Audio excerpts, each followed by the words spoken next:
Hey guys, very good afternoon to all of you. It's the 11th of August and I hope everyone is having a great day. We are moving ahead from the MCO, CMCO, whatever it was called. We are moving ahead and we have very special guests with us today to help us navigate the new world of job hunting, okay? And we have very special guest. Our first guest today, we have Clay Johnson.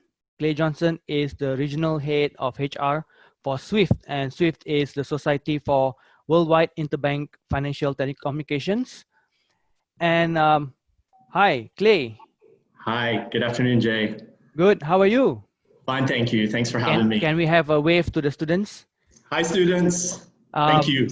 I think the students are really shy, so you know, Malaysian students, we need to warm them up a bit. So, all right. So we have Clay, and our second special guest for today, we have Penelope Gunn, who is the Group Chief Human Resource Officer at AmBank. Welcome, Penelope. Hi, everyone. Good afternoon. Hi, Penelope. Can we have a wave as well? Hello. So students, once again, welcome to the Grab Malaysia Digital Roundtable. We want to find out how we can navigate this crazy thing called the COVID, and when you throw in jobs and you throw in internships and you throw in studying, it's a bit of a clutter. So a lot of interesting things have happened over the past 3-4 months, I would say. Let's start with you, Clay.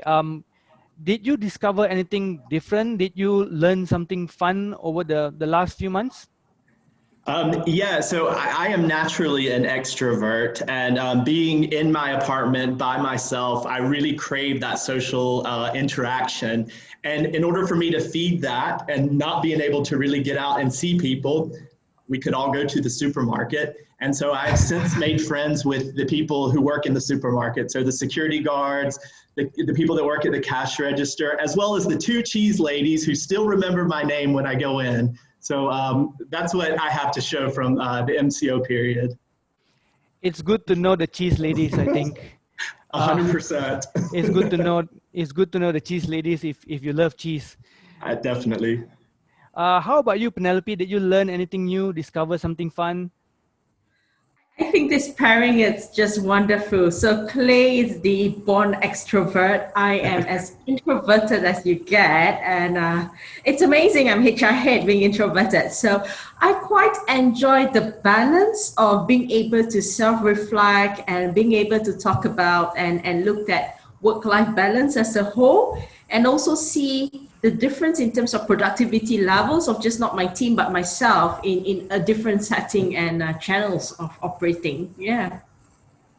Very good. So to those of you who are joining us on Zoom, maybe you're joining us on Facebook Live. My name is Jay. I'm from Grab Malaysia. We have with us Clay from SWIFT. And we also have with us Penelope from AmBank. We are here to answer some questions as well. So feel free to drop whatever questions you have. We have experts on hand to help us navigate this crazy world that we live in right now. You know, queuing up to buy groceries. Whoever thought we would see that, you know, in this lifetime, but here we are, right? So if you're joining us again, I want to see some reactions at the bottom of the screen. We have Q&As on Zoom. You can just drop your questions into the Q&A. And if you're on Facebook Live, just comment, ask us anything you want to know. Okay, so let's go back to Clay. How has this whole COVID pandemic affected recruitment in your organization? Yeah, it's definitely been an interesting time, and I should preface my whole sort of comments today with the fact that we're still working from home at SWIFT, so none of our employees have gone back to the office. So a lot of what I talk about today, I think it's good context for you to be aware of our situation. But SWIFT has continued recruitment through this pandemic, and in fact, with some of our product teams in KL, we've actually been growing our teams. So while other companies have been freezing their recruitment or even downsizing their organization, we've not stopped our recruitment efforts. Having said that, I think the biggest change on our end is the approach to interviewing. So we've not been able to do in-person interviewing, obviously. We've had to rethink, how we go about that. And our managers, our hiring managers really had to get comfortable using video technology and interviewing candidates through that method. And I think because of that, they've had to really sort of rethink the interview questions that they do ask candidates. And then also they have to feel comfortable proceeding in the recruitment process, i.e. hiring people without ever seeing them. So I think that that's been the biggest change for us. And again, the questions that those hiring managers are asking are probably digging a bit deeper into the experiences that the candidates are having and really sort of probing on the examples that they would have where they've demonstrated specific skills.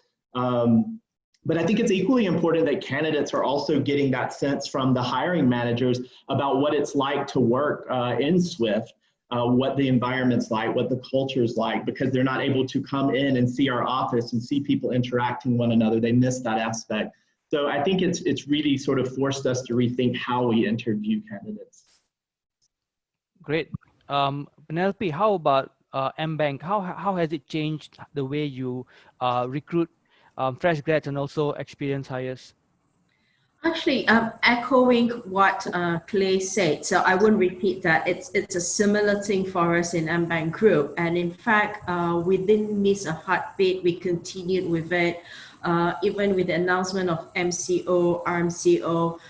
We continued to have people coming in. So for me and my team, it was really a stress test on remote onboarding as well as culture immersion.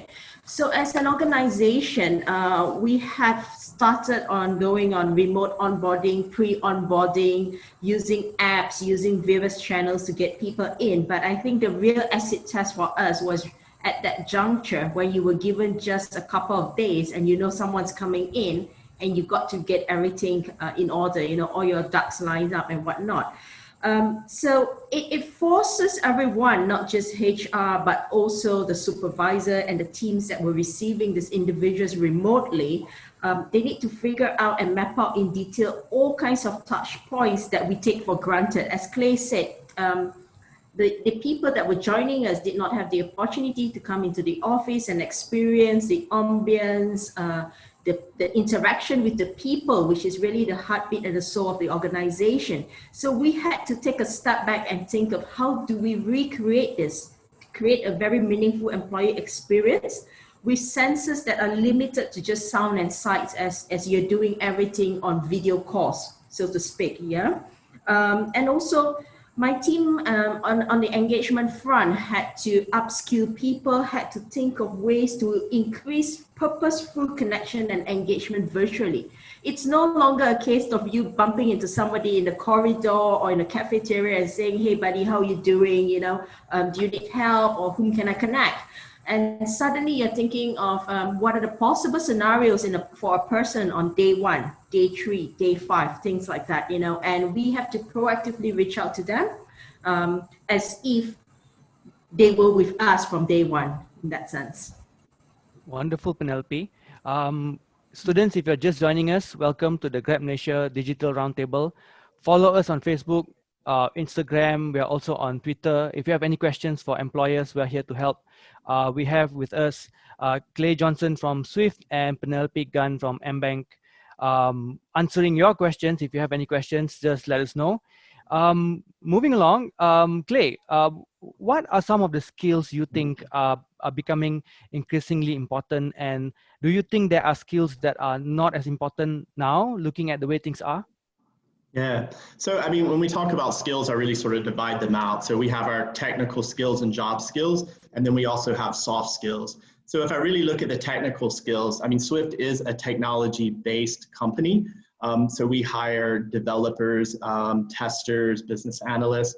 And I would say the hot sort of technical skills that we're looking for now would be people that do have, Python, Java, let's say R, blockchain, and then another big hot area is data science. So we are really sort of starting into trying to search for data scientists in Malaysia. So I think that's a hot skill that we certainly are looking for. But I do want to shift my attention to the soft skills as well, because I think there's some that in this new normal are becoming incredibly important for new employees to have. I think there's three specifically that I want to highlight. So being adaptable, being agile, and the ability to collaborate virtually. And so if I just deep dive into those three very quickly, I think adaptability, why that's so important, just given that things are changing so quickly, it's a very fluid situation for all of us. Those employees that can really sort of adapt to the new changes or a new direction that their team may be going, their manager may be sort of moving toward, I think that they will obviously adjust quite well to change. When I talk about agile and being agile, really what I mean there is those employees who can pivot from what they know and how they do their job now to doing it perhaps in a different way. While the outcome may be the same, the way you go about doing it could be different. So I think those employees that are very stuck in sort of like, this is the way we do it, this is the way I've always done it, and I'm not going to sort of like open my mind to do it another way. I think those that's probably not the best trait you would want to have. And then collaborating virtually. And again, this goes to Swift still working from home. I mean, we find ourselves day in and day out having to collaborate with our colleagues, which is not always easy. It's difficult because you really have to communicate well when you collaborate virtually. You don't see people's body language or those nonverbal cues, which are very important when we communicate. And because of that, you have to ask more questions. You have to check for understanding. You may have to have more frequent check-ins on a particular project or topic or whatever the situation may be. And I think that those people who can do that are probably the ones that are going to be more successful. So those are the three that I would highlight. In terms of any skills that I don't think are sort of as important as they were before, to be honest, I really can't think of any. But what I would say is that candidates who can come to the workforce with the skills that they have, but also being very open to learn new skills, whether it's technical skills or soft skills, those are the type of attitudes that we would be looking for. So I think that I would put some emphasis on that particular point. Great, Clay, thanks. Yeah, how about you, Penelope? Okay, it's good that Clay has covered from a competency and as well as a behavioral aspect of what employers are generally looking at. And it's really spot on, especially the point that we need to put so much more effort on how we actually get our message across when it's virtual in this sense, yeah? And I think branding is also something which is important that we'll be covering later. I'll be a bit more specific as the skills that are emerging as to what AmBank is currently looking at. And again, whilst organizations like ourselves have long been doing workforce planning, looking at what the workforce of the future is going to be, predictions for 3 years, 5 years, COVID to me has been a blessing in disguise because it really puts all your framework tests, hypothesis to real tests, yeah? Obviously, the heroes or the superstars during this time, these tiring times were around human resource because you needed that people element as Clay spoke a lot about. You needed the OSHA people, which is your occupational safety and health people, to remind us and not take things for granted, and not forgetting the most important bunch of people that we realized we rely on heavily is operational risk. Okay, running a bank, there's a lot of IT expect to it. There's a lot of risk and credit management, etc. And how do you actually do it in a very different environment? And a very different economic environment that's going to emerge at the end of all of this, yeah? So in specific, when we look at roles, I would say what I'll be looking for actively at this moment are individuals who can contribute in the following space, yeah? Like IT security, IT infrastructure, new ways of enterprise architects coming up with new ways of architecture for us. In terms of using new channels and making it meaningful, it'll be around instructional designers, learn technologies, you know, how you put things together. Workplace counselors are also one of the few things that we've been seeking out a lot to support our employee assisted program as we go through this period. I think for extroverts like Clay, it's challenging for him to stay at home, and he needs that frequent interaction, and sometimes they need the EAP more than others. Introverts, on the other hand, would then tend to get so secluded and forgotten, you know. So that's where the softer touch and the softer elements of roles also starts to emerge in the organization.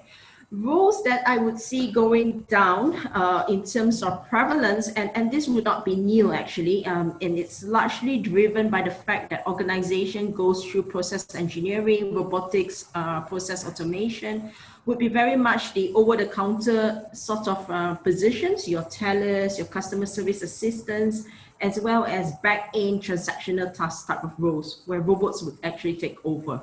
Yeah. All right, thank you, Penelope. We actually have a couple of questions right now. First question comes from some 1K. So 1K wants to know, do you think after experiencing the pros of working from home, that employees would actually opt to work from home compared to going back to the office? You know, there's no traffic jam, there's more freedom and flexibility to do work how you see fit, and you don't have to kind of worry about, like I said, the everyday travel. So do you think you will see more employees coming up to you and saying, hey, can I work from home now? You know, it works for me, or it's just better overall? What do you think about this, Clay? Yeah, well, I mean, the good news with Swift is we've had a work from home policy in place even before COVID. So our employees are allowed to work from home 2 days a week. So we were sort of used to this arrangement of people being, working from home a certain portion of their time. In fact, what we've done is through this period of MCO and RCMO is really to do pulse surveys every about a month or 2 months, just to see, what people think. Are they ready to go back to the office? Do they think we've made the right decision by continuing to allow people to work from home?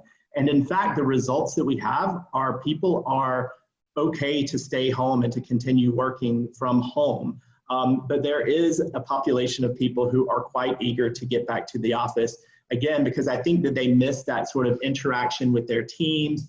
They miss that sort of face-to-face time that they clearly don't get through this method, even though video helps. But just being in the same room with somebody, there's something to be said about that. So I think for us, ideally, we will get back into the office, hopefully in September, fingers crossed. But we will continue having our work from home policy in place so people can still take advantage of the 2 days a week working from home. And how about you, Penelope? Well, with the COVID, we've been on a ratio of 60-40 work from home, work from office arrangement, and people rotate. It really depends on the roles that individuals are in, the personalities of individuals, introverts versus extroverts. It also depends on the type of work that they do, whether they require the social interaction and the close collaboration across the organization and the effectiveness of it doing across channels like this. The other thing that we noted, it also varies by from home environment. So some people would actually have a more conducive work environment at home, which allows them to be more productive. It's also work ethics. I have individuals that say, oh my God, I didn't realize I work way longer hours at home than I would do in the office. Because in the office, we have that social thing called lunch, tea break, coffee, so it really depends, yeah. But it's good to know that, number one, we always had the flexibility and you could arrange around it. Having a policy in place helps employees not to have that guilt of working from home. And it also forces organization to ensure that infrastructures are set up for them to be successful to work both at home as well as in the office. All right, thank you, Penelope. We have another question. This time it's from Rayson Tan. Rayson asks us, what is the panel's opinion on changing jobs or companies during this pandemic? Clay, would you want to take that? Sure. I think Rayson may be a colleague of mine at Swift, so I'm happy to take this question Oh, from okay. him. The name sounds familiar. Look, this one is a matter of personal sort of preference. I think that there are a number of people who are saying, look, if I'm in a secure environment right now, giving the external factors are insecure and unstable, I'm going to sit put and not move. And in fact, if I look at our turnover rates over the past, 4 or 5 months, they've been far lower than they have been in the years past. Having said that, we still do have people who are resigning to go to other organizations for, better opportunities, for, a variety of reasons. It's not a lot of people, but in fact, I had someone from my own HR team who submitted a resignation yesterday because there was a position that he had been interviewing for that was more aligned with his career aspirations. And my perspective on that is I simply want to support that person. If I can't give them what they want, then I would love for them to be able to get it somewhere else. So again, I think the short answer is it's a personal preference on whether people want to take risk or not.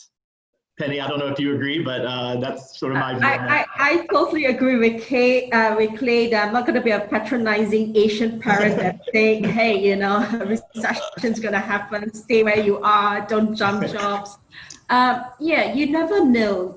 Different opportunities might come out. And for some people who had actually worked from home for the first time in their lives, for example, they may think that, hey, this is probably a better arrangement for me. I would want an organization that permanently has this on policy, a 2-day, 3-day thing, or maybe I want to take a short career break and be with my kids because it was awesome homeschooling my kids. Some homeschool kids do well, and I have to say mine did very well. So it's really a personal preference.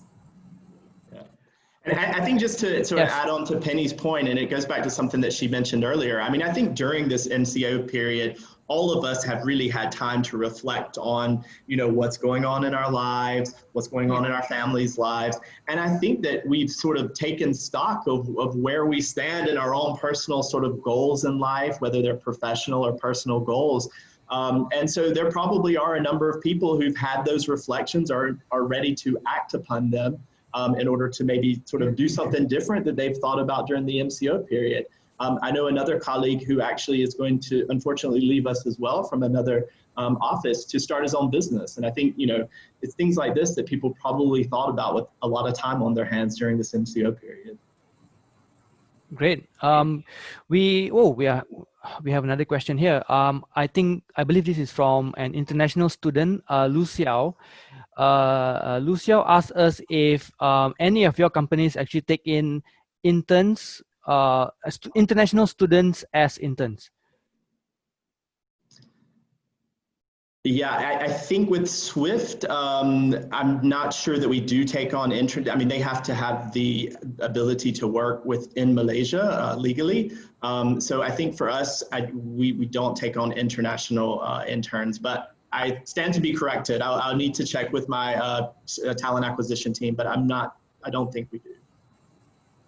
How about you, Penelope? It's the same. They would need to have the right and the ability to work first and foremost. Otherwise, as an organization, as an individual, they would actually be contravening the immigration rules. Okay. We have another question. Do you have any activities or anything to make sure that your employees have the engagement and interaction between them, apart from just having virtual meetings online? Are you planning or have you planned any activities for your staff members?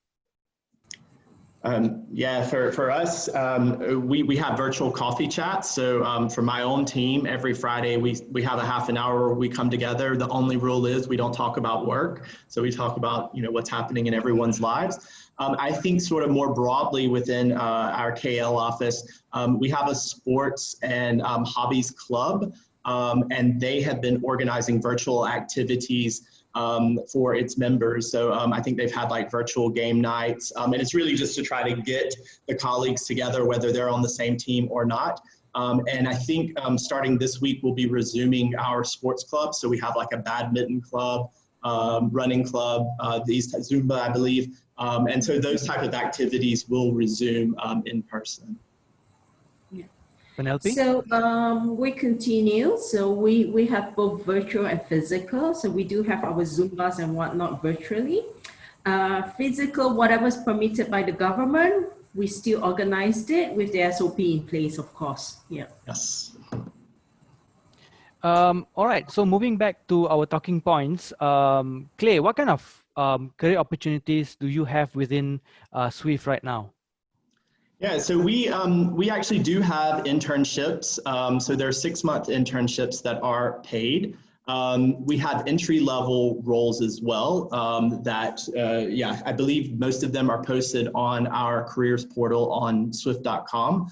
But we do have entry-level positions. We also have a global grad program that we just launched last year, and that's going to, so the current cohort will run through next year. There's still some discussion about if we will do it again. I hope we will, because I certainly see value in having that particular program. It's really nice to have fresh grads be part of our organization, bring in those fresh ideas, but also the positive energy they bring in is really nice as well. So I hope that we will be repeating that. But through those, the internship, the entry-level program, and the global grad program, I do think that we have opportunities for the people who are on this call, this roundtable, and any other grads who are interested in our organization.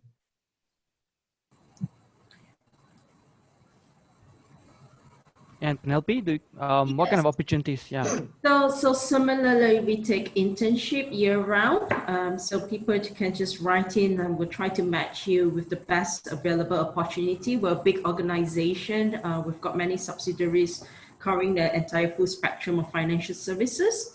Graduate programs, we run it twice a year or 2 cohorts in a year. So again, graduates are more than welcome to throw in their applications for that. And of course, there's entry-level positions at all time, which we advertise quite heavily in various channels, including yours. Yeah. All right. Any students, if you're joining us right now, drop us a question. You can use the Q&A right here. You can use the chat on Zoom as well. If you're joining us on Facebook Live, just key in your questions and we will get Clay and Penelope to answer them. All right. So I guess the next question we have is kind of tied to what we were talking about earlier.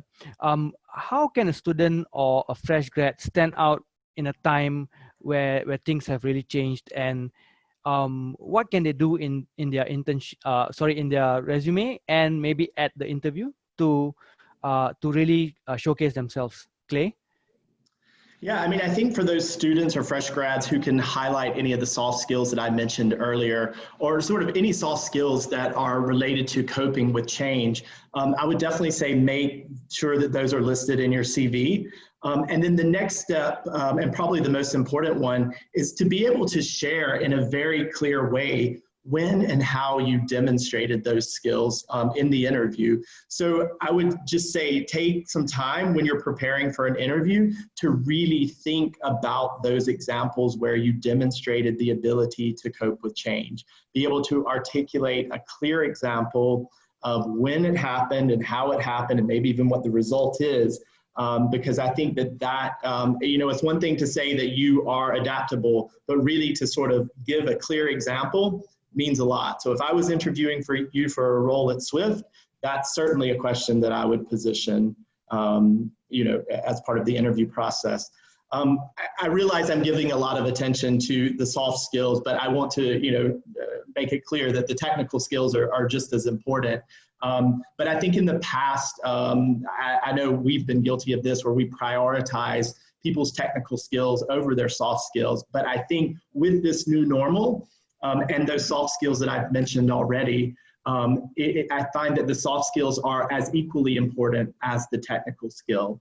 So for example, we could have an amazing Java developer who's the best of the best, but if they can't cope with change, if they can't collaborate with their colleagues virtually, if they are very much stuck in their way of doing things and they're not open to any other ways, they're probably not going to be very successful at Swift. So that's why I really have tried to sort of harp a bit on those soft skills because I really think that they are critical, especially now more than ever. Penelope? Yeah, very similar to Clay, obviously. For us, technical skills is given and it's already on your resume. So I'll go a bit deeper to reinforce what Clay had said by giving quite specific examples. Yeah, you really need to stand out because not everybody can naturally articulate well, especially when you're staring at another person on a screen. There is no visual and body language cues. Not many people are as animated, when they speak over the video. Right. So first and foremost, as fresh graduates or young employees entering the workspace, it's important to actually do your homework because first impression, likes it or not, still counts a lot. Yeah. So do customize how you interview by industry and by organization. Yeah. But what I mean by that is you got to know a bit about the culture or the norms in a particular organization. So for instance, if you're coming to interview for AmBank, we're in a bank and we're doing a Skype or a Zoom of MS Team, etc. Please ensure that when you do it, have a quiet, professional looking type of background or an empty background like yourself, Jay, yeah? And put on a shirt, throw on a blazer if you need. You can drop the tie and whatnot. Yeah, we're not that stuffy anymore as an industry. But smart, casual, well-groomed is still extremely important because we are dealing with people's money in the end of the day. So that credibility and professionalism needs to come across, yeah? You also need to show interest. And when you're on a screen, what that means is you've got to lean forward. You need to have the eye contact, even if it's looking at a circle of a video, in that sense. You need to show enthusiasm by making more obvious body gesture as you speak, yeah, than you normally would in a face-to-face interview. It would also be important if you're one that don't speak well, prepare a short presentation perhaps, yeah, or slide or whatever visual aid that you're comfortable with, and use it to highlight key points that you want to bring across during the interview to the interviewers, because you've got to remember, they would be sitting in front of a camera for 8 hours going through probably, 8, 10 people in a day. And the interviewers just get tired and after some time it becomes a blur. So you need something to make yourself stand out. But keep your presentation clean, focused, simple.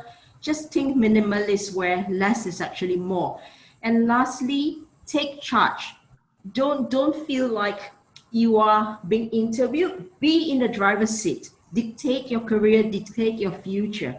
Navigate the interviewer through what you want the interviewer to know about you, because only one person knows how to sell you, and that's you.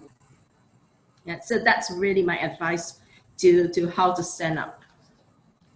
I guess just to sort of piggyback on that, because I think you made some really excellent points, Penny. But one thing that I've noticed sort of with this next generation, and I know I'm going to reveal my age as I make these comments, and I'm pretty comfortable with that. But I think because we're in such of a culture of texting, especially the next generation, I think that they've lost a bit of those communication skills that are absolutely critical in the office, in the workplace.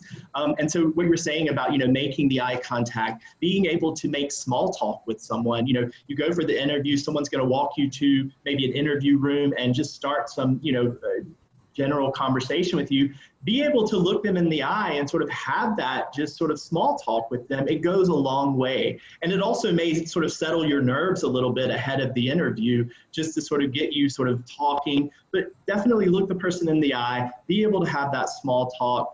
And really, as you were saying, Penny, I think sort of be in the driver's seat of that conversation. You should be able to tell them what you're looking for, what you bring to the table, but also you need to respect what they have you there for. I mean, it is a two-way street. The interview process is what they can do for you, but also what you can do for them. And we shouldn't lose sight of that. Yes. And again, it makes me sound like I'm 85 years old, and I'm not. But those are some really important points that I think, you don't look it, don't worry. When the words come out of my mouth, I just aged myself infinitely. But those are important points, seriously. I think it's very interesting that both of you actually brought up how this has actually given us a kind of like a blank slate to how as to how you can present yourself, right? Penny, you mentioned you can use video, slides, any kind of visual aid. It really comes down to this box right here, right? And it's funny that you mentioned that this is a good example, but I'm just wearing shorts and no one knows, right? We do now. You do now. We have a question from Facebook.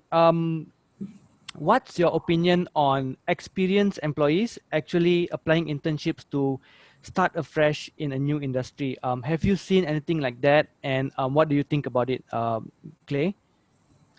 Yeah, it's funny you asked that, because I actually had a former colleague of mine reach out to me today about a role, an internship role, and he is someone that does have experience, and he wants to do something different. I can appreciate that, I really do, but I don't know, I do have some hesitation about really considering him for an internship, because I think the internship is really meant to expose someone who may not have, the foundation that they need to really sort of launch their career. And for someone who's had that experience, I think it's hard to plug them into an internship.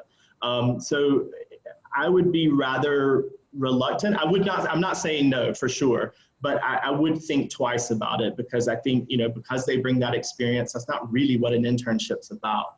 So I'm not so sure that would be the right fit. I think I know where Clay is coming from. We do have the odd cases here and there, but it's quite specific towards more of a national service kind of contribution, where someone comes in and say, I'm taking a break, I'm doing a PhD, I need a new perspective, or I need to complete some of the aspect of my thesis, therefore I need an attachment with you to have a broader understanding of the industry or the job. So we do take interns in that kind of environment. However, for experienced hires coming in, you do get situations where people come in with something lesser because he or she just wants to change their career track. Yeah, so instead of just a vertical mobility from organization to organization, you have individuals coming in lateral or just a bit less to do something new. All right, great. I have a bunch of questions, so I'm going to merge the next two questions into one. I guess this is more of an Asian thing. Question 1A is, how do I boost my confidence during an interview? And 1B is, how do I actually start talking about the salary, the money topic when I'm interviewing, virtually? Clay? Can I kick that over to Penny for her to respond to it? Sure.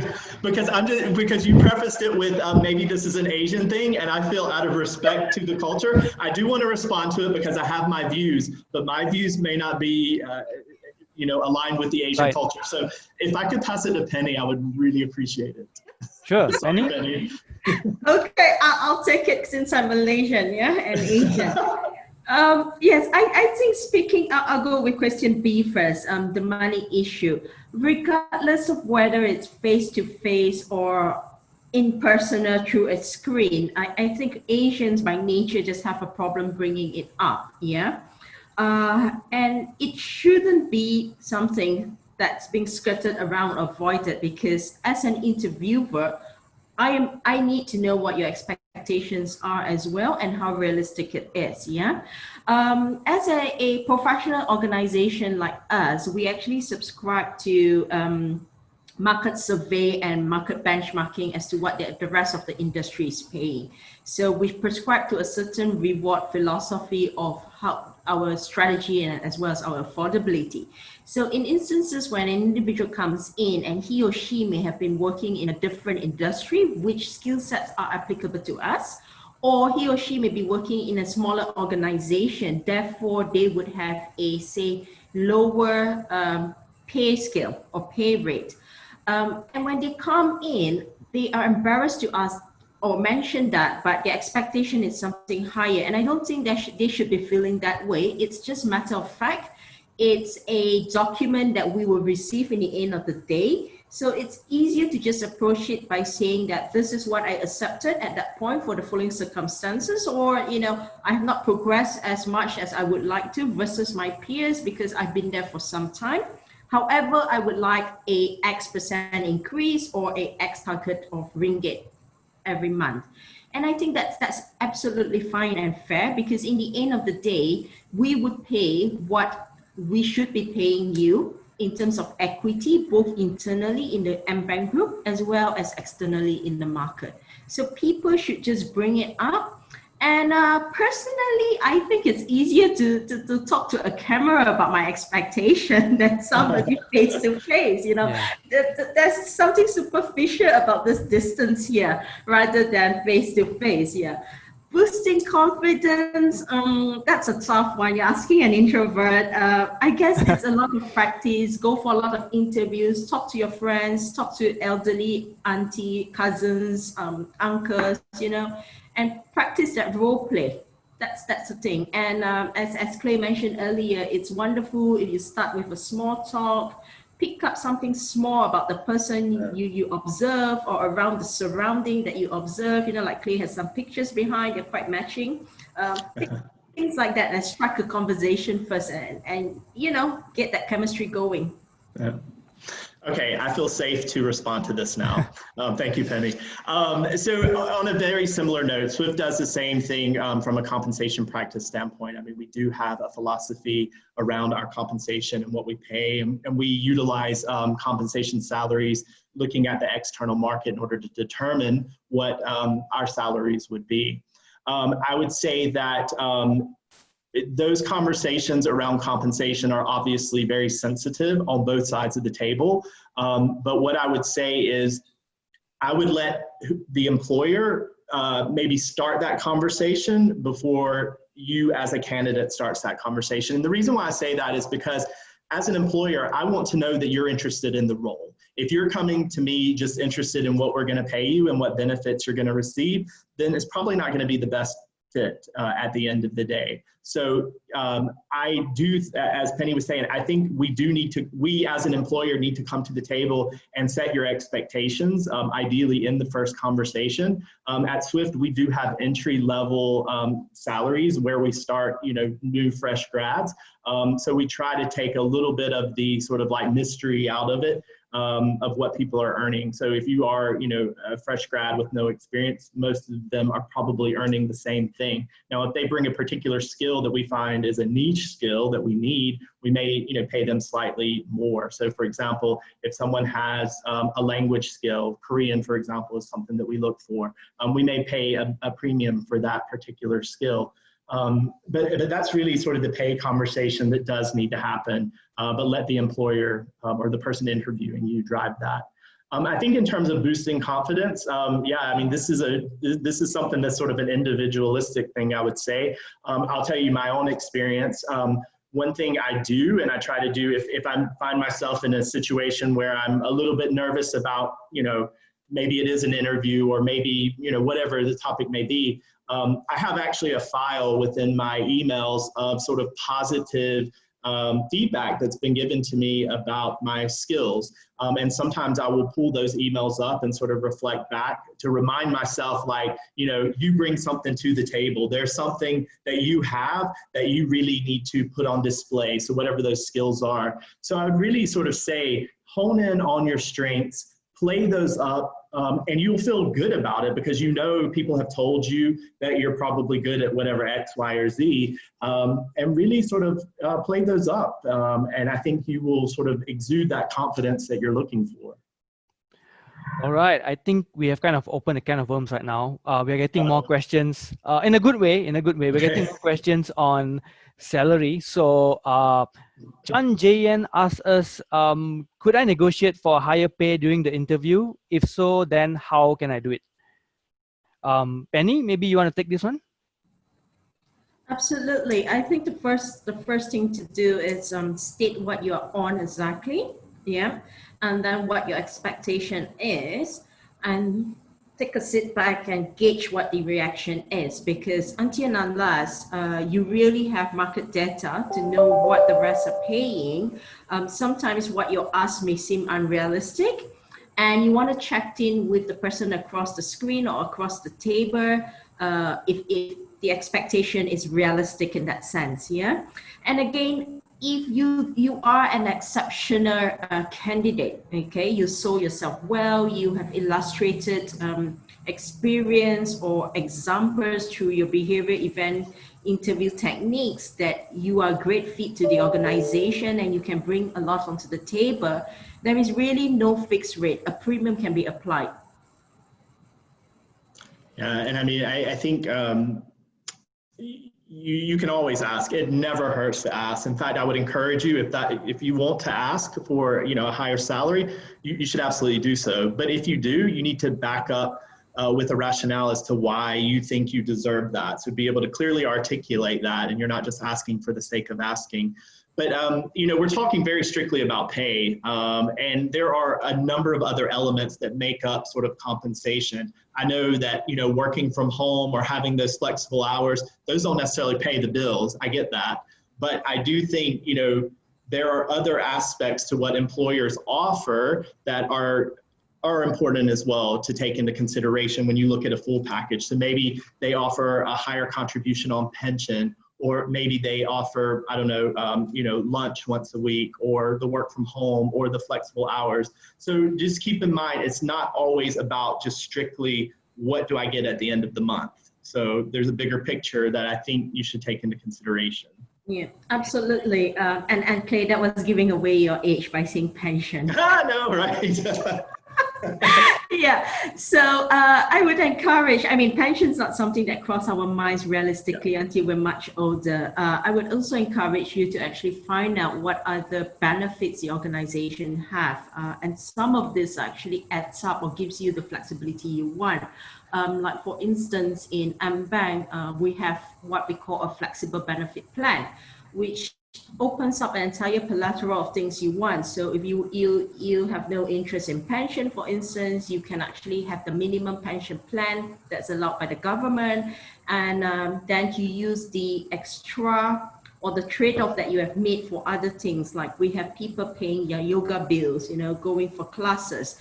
Maybe you aspire to join Swift one day and you wanted to be a data scientist. So those courses, there's like 6 courses, cost quite a bit. And there are organizations that actually allows you to use different type of benefits to pay for this while gaining experiences. So do find out what it is. Do also find out what is the career opportunities there are there. Whether they allow for or encourage accelerated promotions along the way. Because if you were to join an organization that is quite traditional and they go by, oh, you need to clock in 1 year, 2 years before you get promoted, versus one that is totally on merit, 6 months, there is no cap to it. You have performance bonus, spot bonuses, all of this does actually add up. So do find out more as you have that conversation with the interviewer, rather than saying, oh, I want to pay of X. It's better to have the conversation of, I need X amount, as Clay had said, you need to rationalize it. Maybe you have school loans to pay, a mortgage, a car, and beyond that, this is the kind of expectations you're looking for your own personal growth. Right. Very, very important points. I think students and fresh grads, they need to know what their priorities are, right? Some of them need more time and they can do with less money, for example. So a flexi arrangement might be better than a slight bump in the pay. All right, so we don't have much time. Maybe we move on to the final question for the afternoon. This question comes to us from Facebook, from Nadia Nazari. Nadia asks us, can you share the recruitment process for both companies? I'm not sure if you can simplify it. Maybe let's start with you, Clay. What is the recruitment process like in Swift? Yeah, so I mean, we post our open positions on our website, so swift.com. They're also posted on JobStreet, on LinkedIn. And so when a candidate, goes to any of those sites and sees a job opportunity that they're interested in, they would need to submit their application. And we have a talent acquisition team that's sitting behind the scenes that are going through applications and seeing, who is the best fit for our needs based on, what they see on the CV. From there, we do invite people in for an interview. We usually have a number of people. It's usually the recruiter that you speak to first, and they sort of do an initial screening before you're passed on to the hiring manager or anyone who may be on a panel within the organization. So I think for entry-level positions, we don't have a lot of layers of sort of interviews for entry-level roles. You would probably have 2, maybe 3 interviews before we would sort of finalize anything. It's just once you get more senior, that's when, we have more people involved in the process. So yeah, I don't know that is our process. I don't know how else to explain it any differently. All right, great. Penelope?